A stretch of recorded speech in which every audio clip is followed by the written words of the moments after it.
All right, welcome everybody to the McShin Foundation's award-winning recovery podcast, Get in the Herd. I am your host today, Derian Diggs. Along with me is Justin, as always, and today I am super honored to be able to host the podcast with one of the most amazing dudes, a guy I got in my network who also happens to be my uncle, Greg Traber. Um, Greg, the reason I'm interviewing today is because you have this really great event coming up on Saturday the 26th up in Fredericksburg. And I can remember being there 2 years ago for the first time. I was high as a kite while I was there, but that was kind of the first place that made me realize that I may or may not have had a problem. Whether I was willing to do anything about it at the time, that's debatable. But it was, you know, seeing all those people there and the speakers, I mean, the speakers were amazing. Um, Seeing all those people there, it was different, almost like they were speaking directly at me. Um, and I don't know, I just got a couple of questions for you. Like, Okay. why is this event so important to you? Well, of course, it's important to me because of my history of being, for 22 years of using drugs and alcohol and then having 22 years of sobriety. And now I've pretty much dedicated my life career. I'm a certified substance abuse counselor, nationally certified addiction counselor. And so I do it to give people an understanding and to instill a little bit of hope that it can be done. The event was actually birthed by my wife, your aunt Penny, Penny. Um, she was listening to a TED talk one morning about the opiate epidemic in Huntsville, West Virginia, and how the community rallied around the first responders because of the emotional taxing turmoil it was having in their life. The community gathered, rallied around them and really supported them. So she came back and kind of started processing with me and said, what can we do? How can we do something like that in our community? So that's when addiction, inspiring hope, kind of was birthed. And it's just it's an opportunity to get the community together to realize that they're not alone. Addiction can be a lonely place, and when you don't feel like you have anybody in your corner, it's even lonelier. And it's really hard for people to understand that they can get out of that if they're alone. So we did Addiction Inspiring Hope in 2020. We were going to do it again last year, 2021, but COVID, we were going to have to do it virtual. And my excuse me, my whole thing is one of the quotes that I really hold on to in my life, was by another guy who did a TED talk, Johan Hari.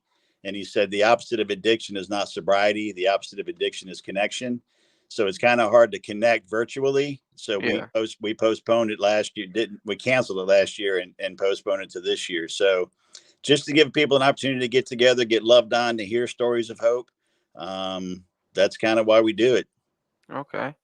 Um, Another question I had is like, what do you do in your day-to-day life to keep that pain on the forefront of your mind? Like I don't tell people, I've heard a lot is one of the main things that drives a lot of people is to keep, that right there, that feeling of, remembering when you were sick and tired of being sick and tired. Like I know I can remember that day. Do you do that? Do you keep that memory up front like that? Well, you know, fortunately or unfortunately, I hear it from other people pretty much on a daily. So it's a constant reminder for me that I am, one mistake away from relapse or whatever.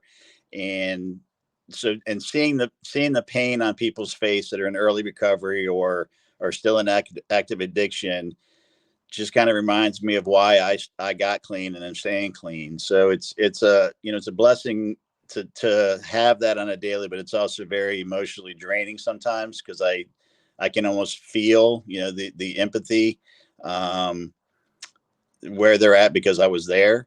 Yeah. So it's a good reminder for me that I don't want to go back. Mm. Um, Another question I have for you is like, we're very close. Like I said, like I told everybody, you're my uncle.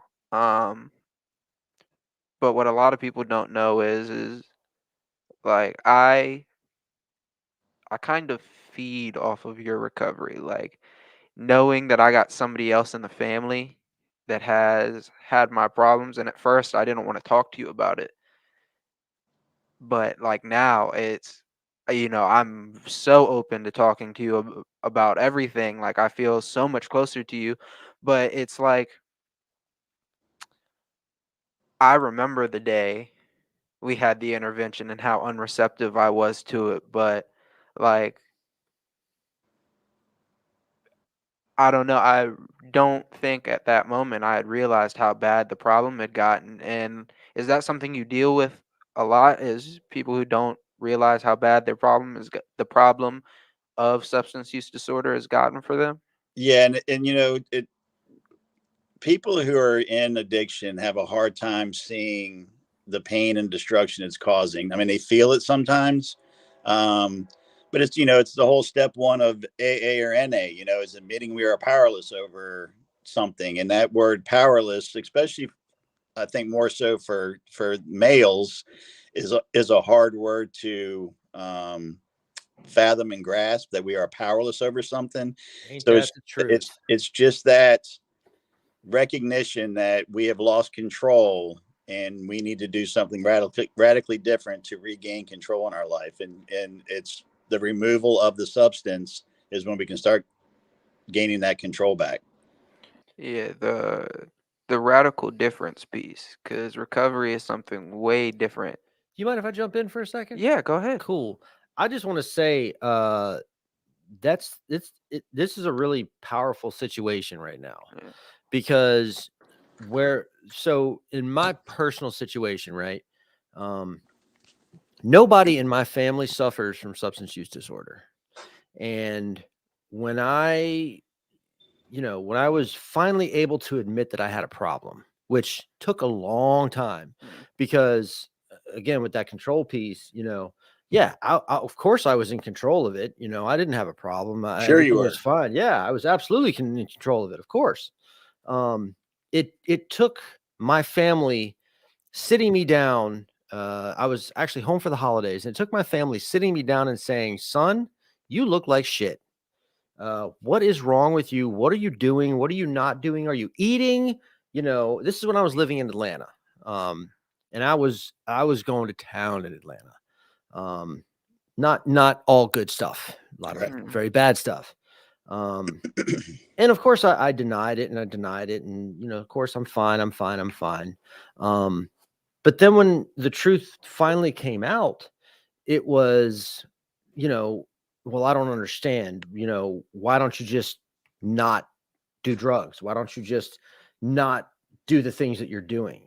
And, for someone that suffers with substance use disorder, it's not that easy. That's just not how it works. And not being able to have anybody in your immediate family or even in your extended family that you can get to understand that is so frustrating. That is Mm. so frustrating. um, I'm the first person in my family to have this disease. Yeah. And it was like you said, Greg, it's lonely. It's so lonely because you feel like you have no one. um, and knowing that, Darian, that you have, Greg, to, like you said, you feed off of his recovery, man, that is an amazing resource. I mean, Yeah. that's something that I would venture to say 50 to 60% of addicts, um, you know, don't necessarily have. Mm. Um, but that's, here at McShin, we do peer to peer, Yeah. and you've got someone on the outside that you can relate to, that is essentially a peer to peer situation. Yeah. That's so awesome, man. Yeah, that's I just wanted to jump in and say that, because that's really, really cool. Well, that's a big thing too, is I had him this whole time and never knew how much I needed him, Yeah, right? yeah, Because if I'm honest, whether it was weed, alcohol, heroin, cocaine, crack, anything like that, I've yeah. always had a problem since I was much younger, Oh yeah, but I never knew who to talk to. And so I've had this like example of recovery this whole time, but never knew I needed him or knew how to use the example. And it yeah, wasn't yeah. until like I did some separate CSAC counseling for a little while. And it wasn't until I was talking to that CSAC counselor about my uncle, who was like, "So you've had this resource this whole time and you like, you know?" Yeah. And I was like, I didn't even think of it like that. But now it's like, getting like when I come home and I get to talk to Greg about like small accomplishments and blessings that have been happening in my life because I'm in recovery, it has completely changed. Like, I feel like how I see myself and how I feel other people see me. Like, I'm not worried about that sort of stuff, like what the family thinks of me anymore. I know they're proud of me because I made this step and this choice, Isn't that a right? crazy feeling, knowing that your family's proud of you, and that Yeah. yeah, Like when I got me and him were texting earlier and he was like, "You're doing the interview, right?" And I'm like, "Yeah." And he's like, "This is so cool. This is awesome. I love you, dude." Like stuff like that yeah, like makes me what? Like yeah, yeah. that's so cool. Um Another question I have for you, Uncle Greg. So, what about them Redskins? Commanders, dude. Commanders. Come Oh on. yeah, Commanders. I'm sorry, but Don't, no. you're gonna make me want to relapse, dude. Let's not talk about um, no. But what was that turning point for you? dude, it's as I said, we were talking yesterday. That whole you said it earlier, the sick and tired of being sick and tired. My January 20th, 20 or 2000, my family kind of did an intervention on me, and my dad, my stepmom, my mother-in-law, my wife were all present, and I was ready. I was working for my dad. I got in the car. He said we have to go look at a job site. So I get in the car and he said, you know, you're not getting, he said, what's going on with you? You're not getting out of the car until you tell me. And I said, I'm addicted to drugs and I'm an alcoholic. And they thought I was having an affair, which I was. It just wasn't with a woman. It was with drugs. Same type of behavior, sneaking out, spending money, not being where I'm supposed to be. The same type of behaviors that go into hiding an affair. I was hiding my drug abuse. Um, and it was just and then he looked at me and goes, okay, now what do we do? And I won't drop an F bomb, but I did then. I'm like, I don't know. You tell me. I'm the one that just I'm lost. I'm done. So that afternoon, I signed up for rehab, and that was on a Monday. That Wednesday, I went to rehab, but I couldn't leave the house. I couldn't have money. I couldn't have car keys. I mean, I was kind of on lockdown for a while, but I was just ready. I was 34 years old, had two kids. I was just tired, man. I was just tired, and it's why then I don't know. I was just ready. Yeah, And I didn't know how ready I was until I said, I'm ready. it's crazy. Like that's my story that he's talking. Like I can remember my last day and helping my friend move and being like, please don't take me back to the house that I was at. I need to go to my great grandmother's house. Like, and telling her, I don't know what I need to do, but I need help. Like, Mimi, telling Mimi, I don't know what I need to do, but I need help. Like, I can't keep doing what I'm doing because I'm going to die and I don't want to die. And, luckily, luckily I get that, I have the privilege of being able to have you in my life and knowing that when I'm facing this challenge that I'm not doing it alone. I've got the support from the family, but I've got support from somebody just like me. Um Just not as handsome. You threw me off there for a second. Greg, I think you hit the nail on the head, man, when you said you were a couple of times sick and tired of being sick and tired, and you were just ready. I know that I've seen a lot of participants come through, different RCOs, and they don't seem like they're necessarily ready. They seem like they're there because they're kind of forced to be here, or they're out of options, but they're not necessarily ready to really get on a path of recovery and find a different way to live, a better, newer way to live. And man, if you're not ready, it doesn't necessarily stick, No. And I see that, like I said, I see that all too often, and it sucks because now I see it a lot here too. People will come in and they'll jump into the lifestyle, and they'll, step work every day and call my sponsor every day, and that's great. But deep down, they're still having these reservations, and they're still, it's hard to explain, but No, I get it. yeah, it's the first time. So this is my second time through McShin. The first time I came through, I'll be honest, I was looking for a place to live, and RCO, they don't do credit checks at RCOs. So I got in and I was paying my bed fees, got a job real quick. I was fine. And I was like, shit, all I got to do is stay sober while I'm here. I can do that. No problem. I don't need to work, recovery. Like, that's whatever, So I didn't work any type of program, nothing like that. Wasn't really working on myself at all. I was just basically staying clean. And like I said, when I moved out, within 2 weeks of me moving out, I was using again. Right.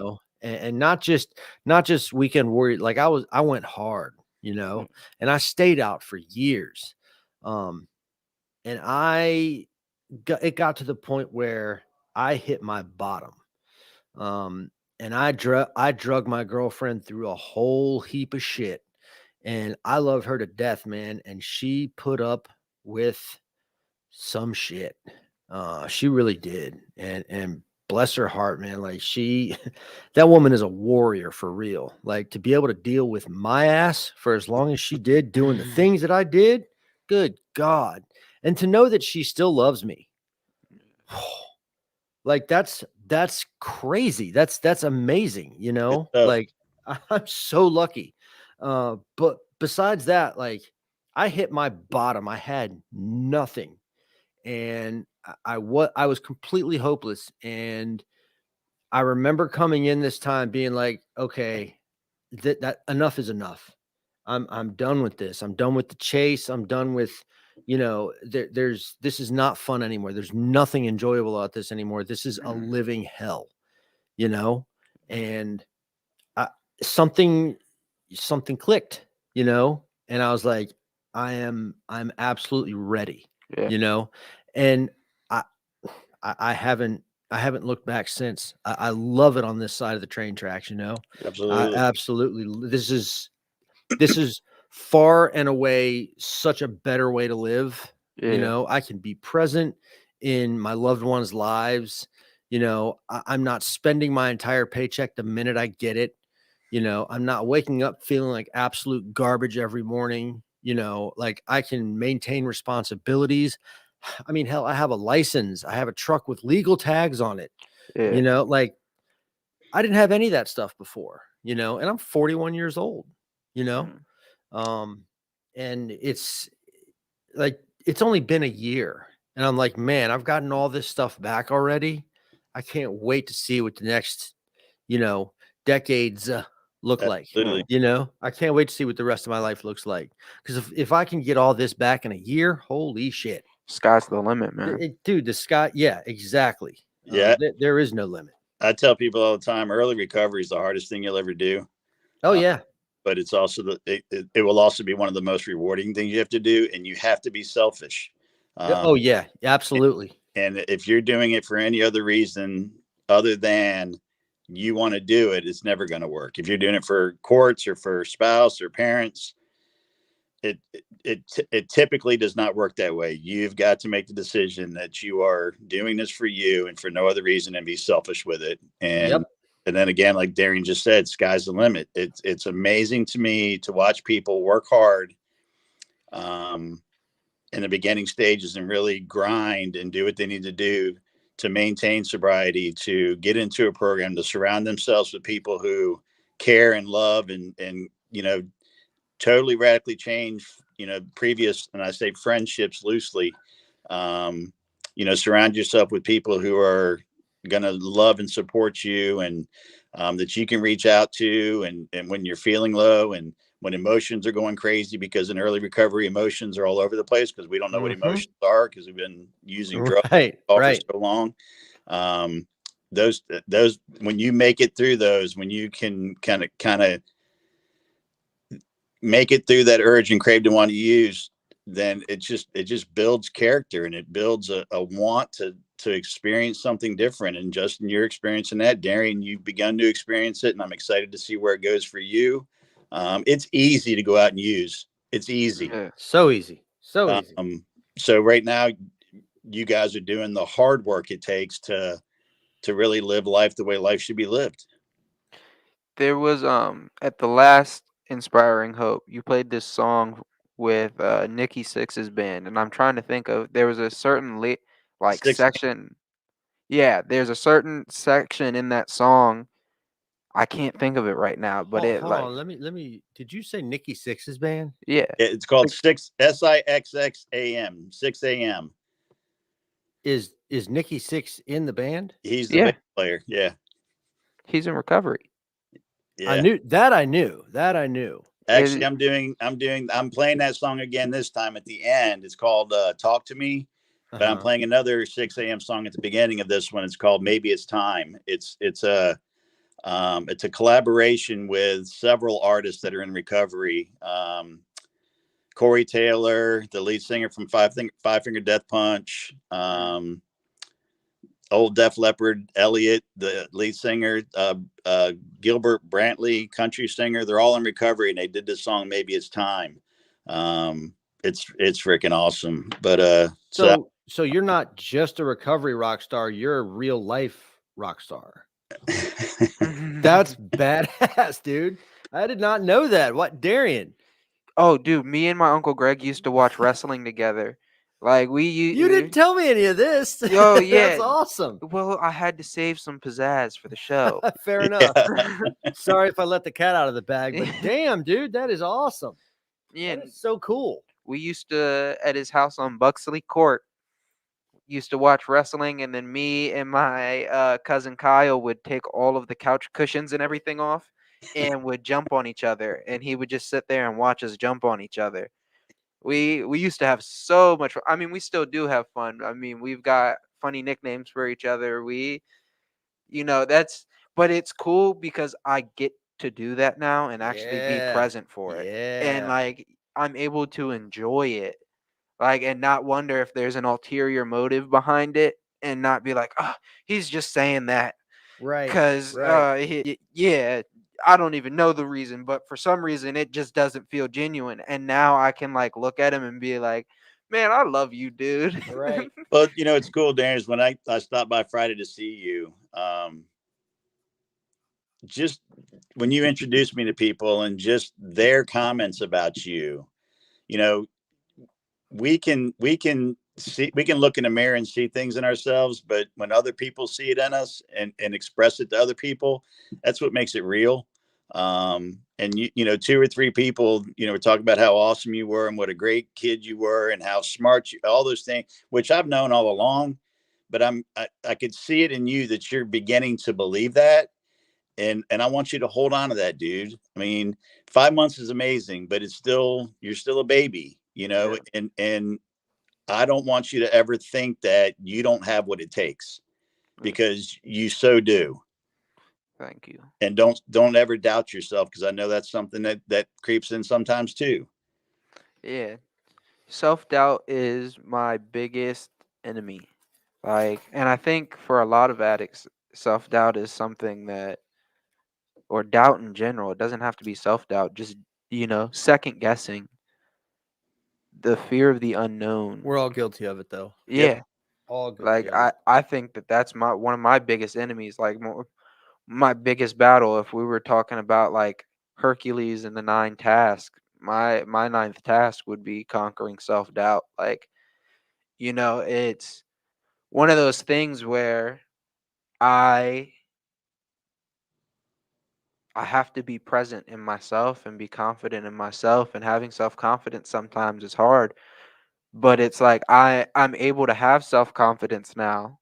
Like, I can remember for a long time, and I'm sure you can remember too, I hated myself. Mhm. Like, I always thought there was a problem with me and couldn't, like, just wasn't happy, didn't know how to be happy, and would second guess every decision I'd make, and would lie to make myself feel better and to try and make people think better of me. And now I can sit here and be like, I have no reason to lie. Like, recovery, like, I've lied my entire life, and the first time I've ever been honest was in recovery. And now it's like I don't ever want to go back to being like that again. Isn't it freeing, dude? It is so freeing. Like, and besides that, that saying, it takes it's harder to be negative than it is to be positive. And it's like, it is so hard to keep yourself in a lie and remember who I told what and when I told them that. And Exhausting. yeah, so I would rather just be like, all right, my name is Derian Diggs. I have a heroin problem, but I'm recovering. I feel great. You found freedom. I found freedom.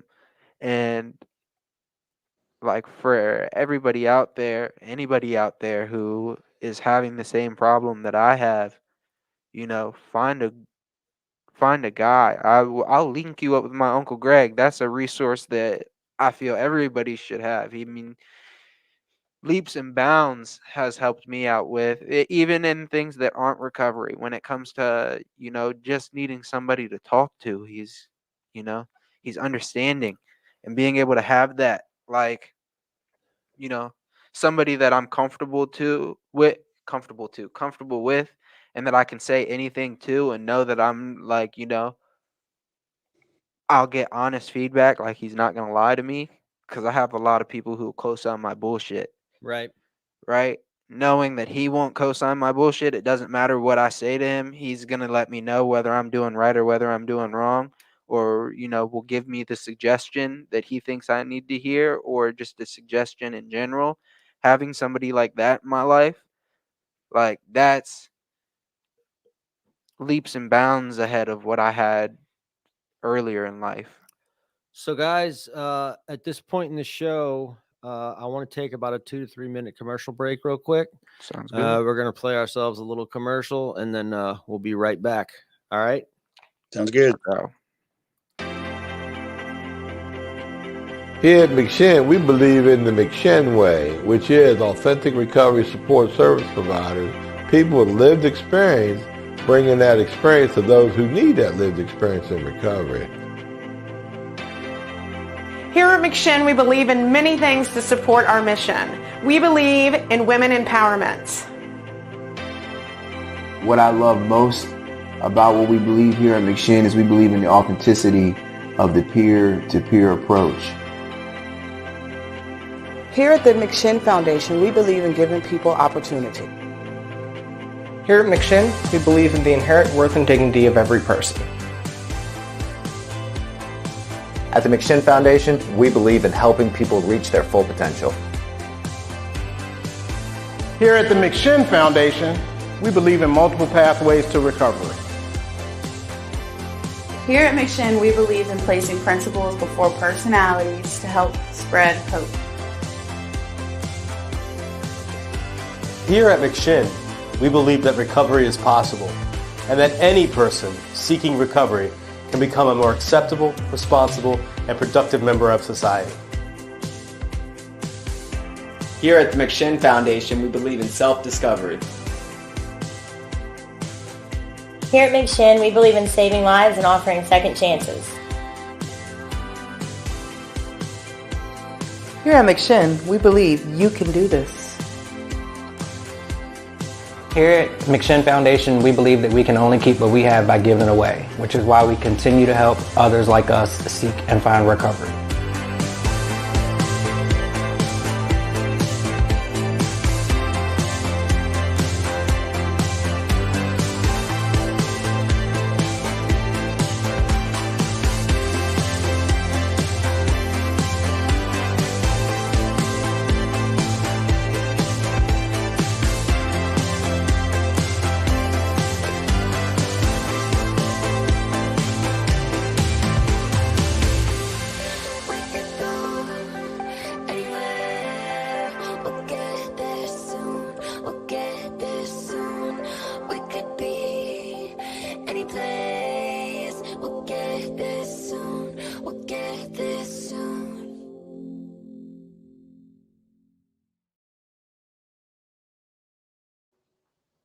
And we're back. For some reason, right as we were coming back, I had the Law and Order intro in my head, the dun dun, and I was getting ready to do that, but I was like, let me not. Also, your hair looks crazy awesome right now. Crazy awesome? Yeah, you look like you have like one of those Norse dreadlocks, the big Norse dreadlocks coming down, and I'm like, I may or may not be growing one of those.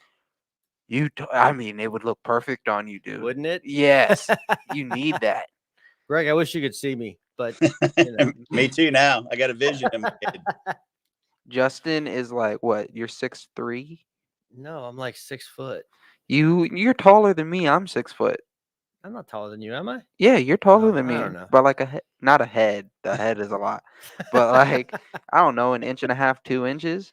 All right. I haven't taken my height recently, so maybe I should do that. Yeah, but he's like this big dude, jacked dude with Thor's hammer tattooed on the side of his head. Nice. Yeah, I mean, he looks the part of Viking. Like if I was gonna cast somebody in a movie for Viking, it'd be just head Viking, just so you know, because I'm gonna take all that as a compliment. It is a compliment because yeah, we talk about this all the time. I always tell you that like sometimes I'm scared because I don't know if you can pull Thor's hammer off the side of your head. He says he's scared of me, but I'm a really nice guy. You are, and I love you. I love you too. So Inspiring Hope, the 26th. I can't wait to be there. I can't wait to see you there, man. And you know we're bringing up the intensive guys. Nice. For it, and I think like it's gonna be so cool to be able to like represent McShin at an event that my uncle is doing, and to be able to introduce these people to all the, because you guys have you have resource tables. Yeah, and I was going to say, if you want to bring some resources, I actually had one of our resources. She got COVID and she's not going to be able to be there. So if McShin wants to if you want to bring some resources and set them out on the table, I'm perfectly cool with that.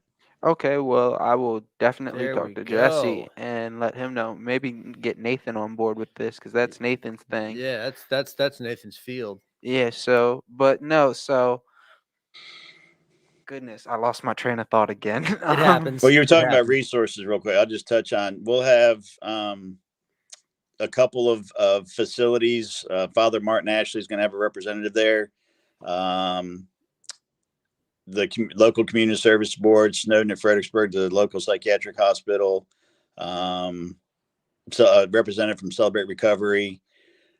So there'd be 6 or 7 different resources there for people to kind of, if need be, get tapped into. Last time we did in 2020, when we did this, we got 6 people into some form of recovery, whether it been residential or just outpatient or like an IOP. So 6 people made the decision on that day to start on the journey that we're all on, which is pretty cool. That is awesome. I don't think I ever heard that before. That's super cool. Wow, that's why we do it, man. That gives me goosebumps. Like, that's so cool. I'm so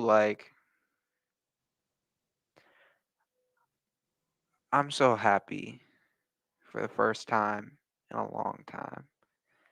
And being able to talk to you about stuff when I need to is a great factor in that. And I don't know, getting a little text from you and knowing like I got somebody from the family that's like deep in my deep in my corner, it means a lot. And I just wanted to know like what is something that makes like that helps you start your day? Like, Dude, I am grateful for so much. I read this quote, I don't know, 10, 15 years ago, and I'm not real good. I'm pretty simple. I'm not real good at memorization or remembering things but I saw this quote. It said, a seed of depression cannot take root in a grateful heart. And over the years, I've added a seed of bitterness, a seed of resentment, any kind of negative seed cannot take root if you're grateful. And if we really focused on, on a daily, I'm grateful for, and we have so much to be grateful for. It kind of sets the stage, sets the tone. yeah. So that's kind of, that's what I try to do. I don't always get it right. I'm thick-headed sometimes and stubborn and make stupid decisions and say stupid things, but I really try to be grateful for what I have. And, again, like your family's my family's your family. So, the support and encouragement and stuff that, my wife, your aunt, has given me over the years, Mimi, they're all in our corner, man. And that's a pretty cool thing to have, is that unconditional love and support, kind of keeps you going, man. It really does. Meme texts me and calls me every day. My mom, we don't argue anymore. She texts me and calls me every day. Like, Isn't that a that's great feeling? yeah, it is. Like Yeah. the feeling that I don't have to worry about wanting to talk to my mom, like wondering, okay, is she gonna call today? Is it gonna be a good day when she calls, or are we gonna fight? Like, recovery has given me the opportunity to be able to be like, you know what, I'm just not gonna do it. Like, I sorry, I didn't mean to cut you no, you're all off. good. I tell you, the moment for me that kind of changed my I don't know how I can word this. Like, I know my parents have always been proud of me, but they haven't always necessarily trusted me. And for good reason, I've stolen, I've lied, I've cheated, all that stuff, like most of us have. Yeah.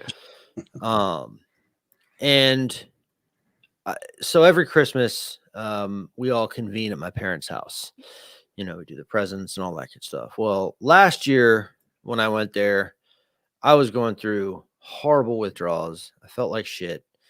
I was just waiting, for a little bit of money to somehow come in a card or something like that, so I could get what I needed. Nobody gave me money. Yeah.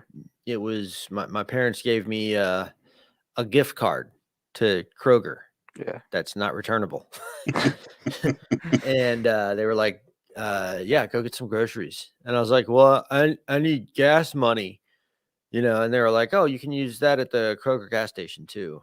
And son of a bitch, this year, when I went over there, they gave me cash. Yeah. And I don't know, most people are like, okay, cool, what's the big deal? I'm like, that's a huge deal to me. My parents gave me cash. Yeah. And I didn't spend it on drugs. Yeah, Did not spend it on drugs or alcohol. People, like, I forget exactly. I mean, I probably bought something stupid with it because I'm not good with money, but I know what I didn't spend it on. Yeah, exactly. And the fact that they gave me actual cold hard cash, like, that meant the world to me. Like, that was huge for me, because I was just like, damn, you guys trust and know that I'm not going to go buy some dumb shit with it that, you know, is going to end up hurting me in the long run. You know, like that was just a huge moment for me. That, what were you saying, Uncle Greg? Sorry. I just said absolutely. Yeah. That's, you know, that's kind of how I feel. Like, I don't worry about carrying cash anymore. When I Yeah. first got here, one of my biggest triggers was cash. Yeah. Because, like, you know, I use a dollar bill for everything. Yeah. So, like, having cash now, like being able to carry cash in my wallet and be like, I got this. Yeah. Like, I'm cooling. That's a big thing for me. See, I used to have to carry cash everywhere. Yeah. You know, because you have to, Yeah. you know, but now like all my money is, you know, credit cards and bank cards and stuff. I very rarely carry cash, very rarely. And like, yeah, I actually don't even like having cash right now, you know, because I've like I said, I'm terrible with money. If I have cash, I'm just gonna be like, oh, this is just, you know, I don't factor that into my budget. You know, it's like, oh, I've got cash, I can spend it on, you know, vape stuff or whatever, you know. But yeah, like it's crazy how after just a little bit of recovery, like we start noticing little differences like that, you know. Yeah. Just little things. Like just the things that we couldn't do before, like, you know, the ability to, like you said, be present for people. Yeah. The ability to, hell, be present for ourselves. Yeah. You know, we start taking care of ourselves. When I got here this last time, I weighed 170 pounds. Ooh, that's small for you, dude. Yeah, I weigh 220 pounds now. Yeah, I'm just getting ready to say. Yeah. And that was another proud moment when I passed the 200 mark. I'd never weighed 200 pounds before. I've always been like a twig. You know, if you ask my girlfriend, she'll say no, you haven't always been a twig, but I think I have been. You know, and now you're jacked. Hell yeah. Yeah. Like I heard you talking about 405 on the back squat earlier, dude. and I was like, goodness gracious. Yeah.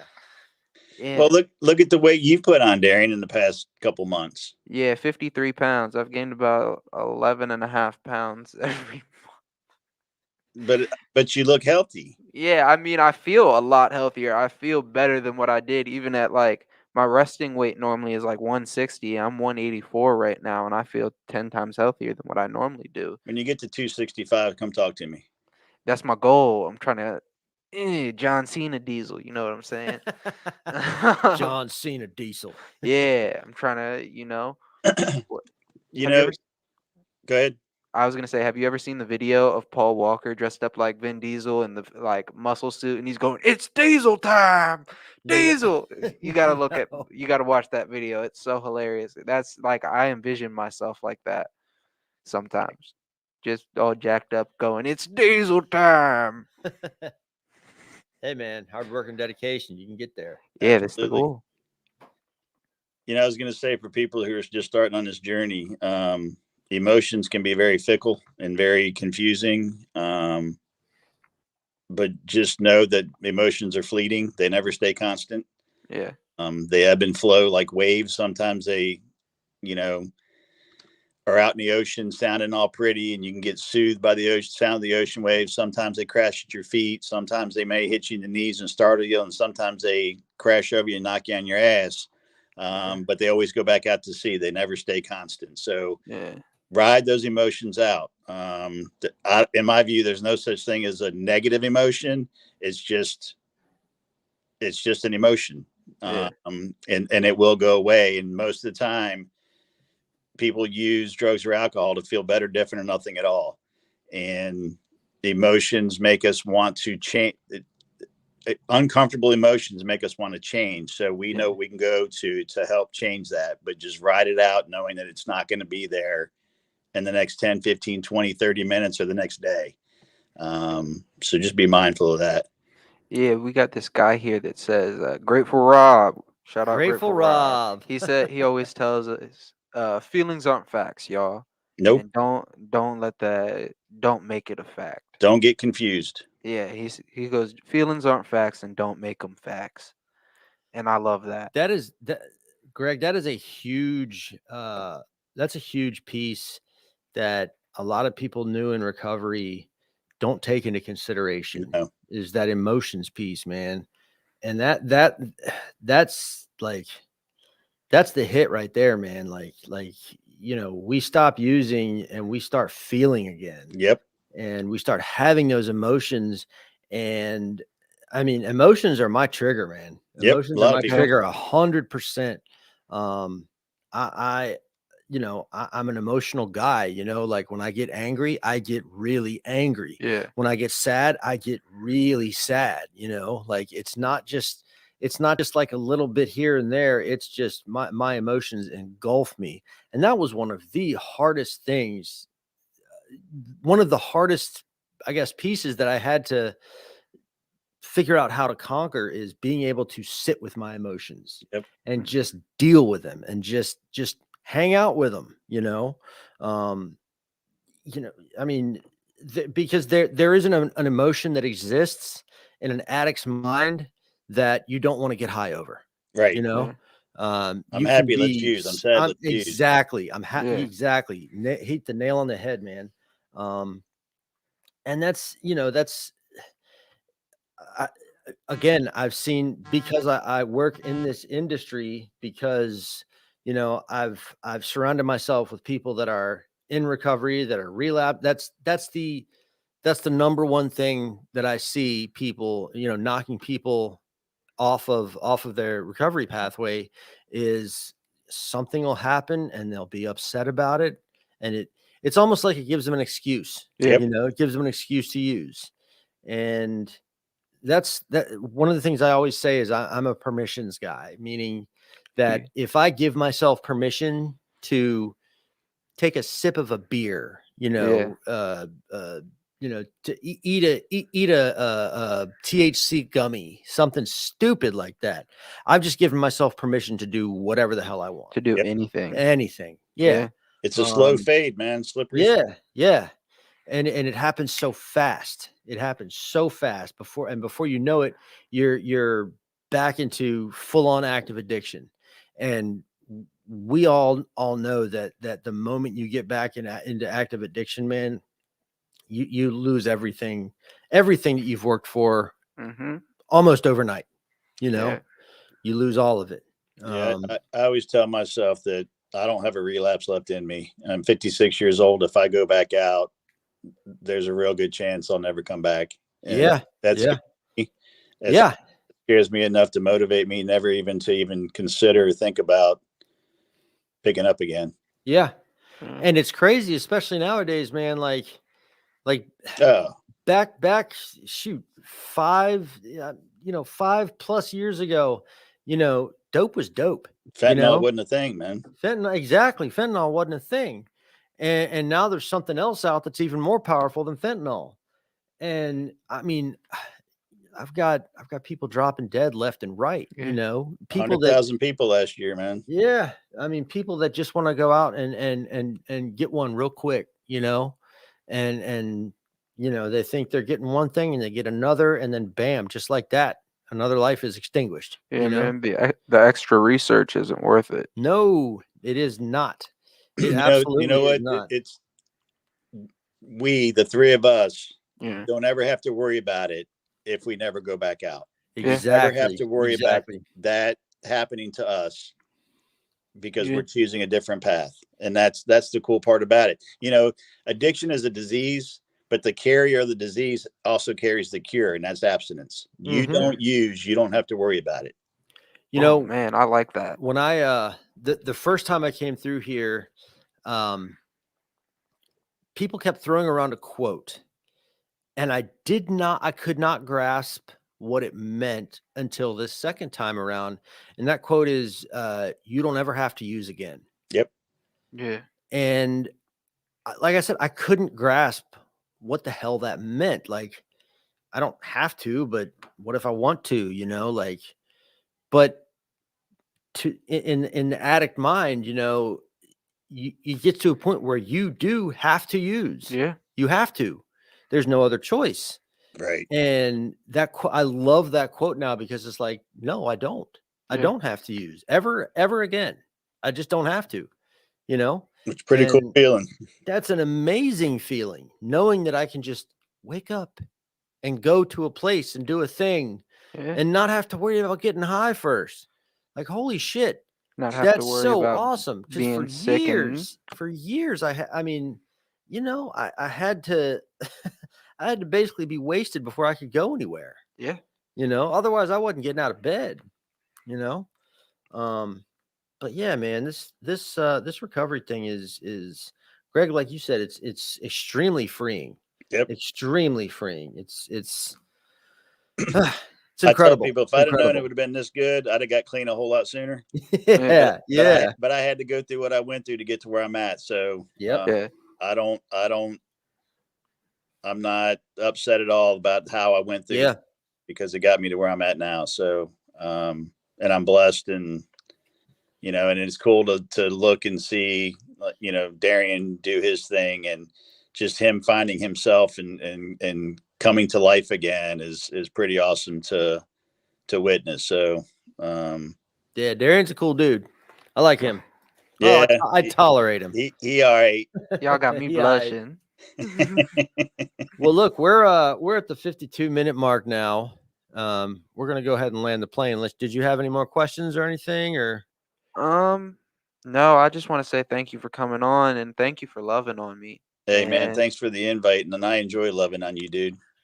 Yeah, I love you so much, Uncle Greg. Well, you know what, dude? You keep doing what you're doing. You keep doing the next right thing, and you're going to go places, man. Thank you. All right. Again, as I told you earlier, I'm super proud of you. Thank you, Greg. It has been it's been an honor talking to you, man. You've shared a lot of you know, that experience, strength, and hope piece that we talk about. And to know that you're a freaking rock star, that's icing on the cake, man. Like, what the hell? Best I mean, guest playing of with Nikki Sixx, 2022. like, geez, come on. Nah. But yeah, man, it's been really cool talking to you. You know, hope we're able to keep in touch. Absolutely. That would be really cool. The bigger I can build, the bigger both of us can build our networks, the better, man. Absolutely. You know? I'll give you his number right after we get off. Absolutely. It's all about you know, staying with the right people and surrounding yourself with people that are going to support you in your recovery, and people that, you know, you can support as well. Absolutely. But yeah, so good show, guys. Really good show. We talked about a lot of good stuff here. Yeah. So again, Greg, thank you very much. I really appreciate you coming on.